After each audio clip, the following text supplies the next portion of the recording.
Havoc for homeowners. This latest round of rain causing some problems in several neighborhoods, but the issues don't stop there. Plus, how you can help with a mission to Mars. And no, you wouldn't have to leave Earth. We'll explain. Hello, everyone. You're watching The Rundown. I'm Robin Winston. People across LA are dealing with major problems from the storms. Among the issues, sinkholes. Take a look at this. This one opened up on the 405 freeway in the Sepulveda Pass. Caltrans has shut down the northbound off-ramp at Skirball Center and Mulholland Drive until further notice. Drivers are being told to use other exits. In a Baldwin Hills neighborhood, this home was severely damaged earlier this month, and now the homeowner is trying to keep this round of rain from making things worse. 2 weeks ago, mud broke through the bedroom window, spread through the house. Her insurance company denied her claim, saying they don't cover mudslides. They turned me down, and I'm going to question that because, again, I didn't have a slide. I had a projectile. Some policies will cover damage from projectiles like bricks under a sudden and accidental event. Landslides are also a concern in Rancho Palos Verdes. Several roads in this Seaview neighborhood are closed, and some homes have been red tagged. The road along Dauntless Drive has buckled, dropping about 2 feet over the past couple of months. And people living in the area say the slide has been moving for decades. But with all the rain we've been having lately, things have started to speed up. The mayor is hoping to get the governor to declare a state of emergency just for Rancho Palos Verdes. That would mean more funding to help speed up much needed repairs. The main goal is to try and slow the landslide to a more manageable pace, 1 to 2 inches of movement a year rather than the 2 feet they've seen so far. Homeowners in Beverly Crest are hoping to be spared from any more damage. People have already covered their properties in plastic tarps. The last round of storms triggered multiple mudslides, damaged 6 homes, and trapped multiple cars. Several neighbors still haven't been able to return to their homes. Every single night I wake up wondering, is the mud going to come down again into the house again? My entire jacuzzi is wrecked. All of my patio furniture is wrecked. And then all the rain gets inside the house, and then you have to clean everything. Insurance won't cover it. Fire officials have advised homeowners to sandbag the vulnerable areas around their homes and to avoid parking in flood-prone areas. The Lost Hills Sheriff's Station says these large boulders have been removed from Pacific Coast Highway in Malibu.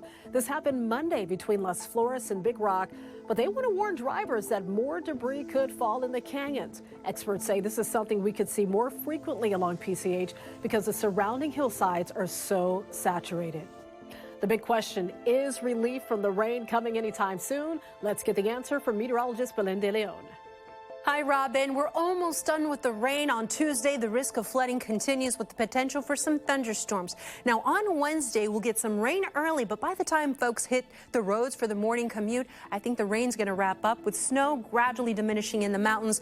Storms finally moving out on Wednesday afternoon and evening. And then later this week, we're drying out and the temperatures will become milder. Look at the trend in Los Angeles, where Tuesday we're at 55, and then gradually we work our way up the temperature roller coaster. By Friday, we're at 67 degrees. Some folks will be in the 70s.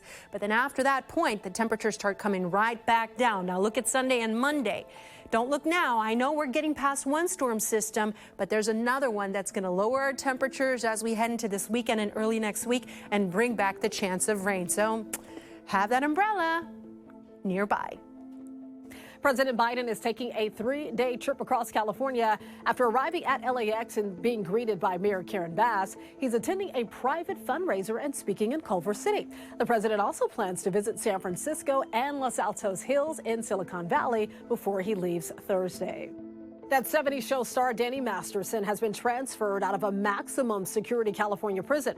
Online records show Masterson was moved from the Corcoran State Prison, which once housed cult leader Charles Manson, to California Men's Colony in San Luis Obispo. It's a male-only prison. It's not clear why he was moved to the new facility. Masterson was convicted last year of raping 2 women. He'll be eligible for parole in 2042. A former U.S. Representative George Santos wants to take a popular late-night comedian to court. Santos is suing Jimmy Kimmel, claiming the host tricked him into creating videos on Cameo, then improperly played them on his show. Santos joined the video messaging platform just days after he was expelled from the House of Representatives last December.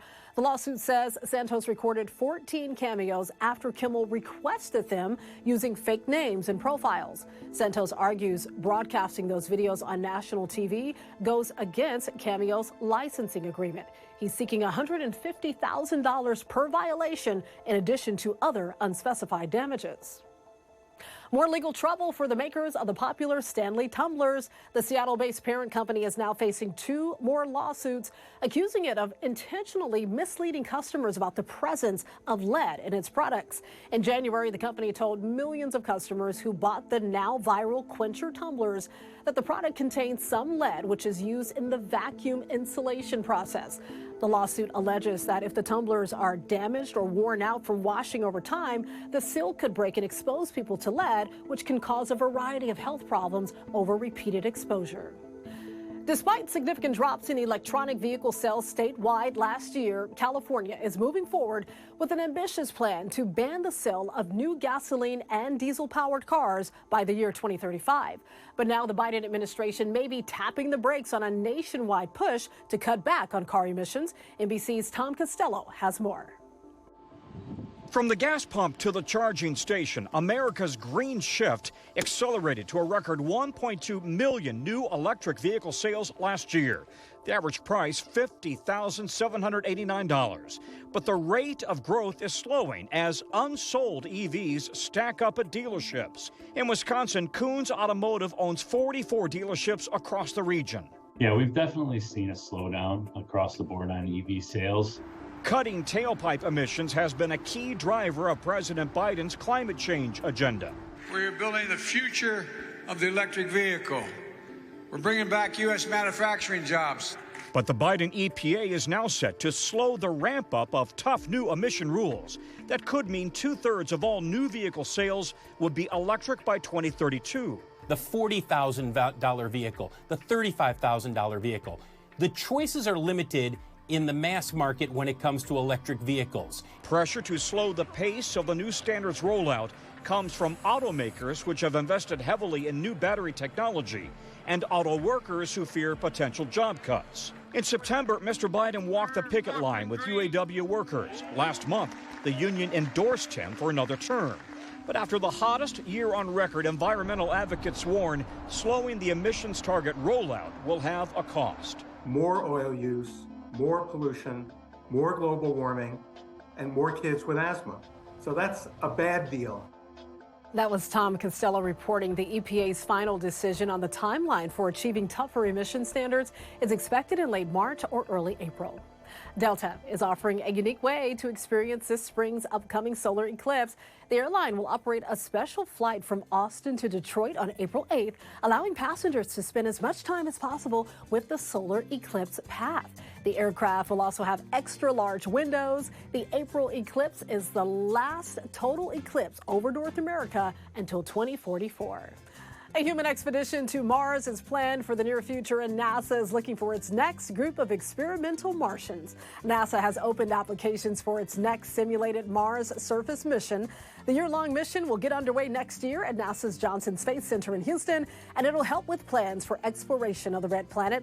A 4-person volunteer crew will live and work inside a 3D printed habitat. The habitat will simulate the challenges of living on Mars, including resource limitations, equipment failures, communication delays, and other environmental issues. The deadline to apply is Tuesday, April 2nd.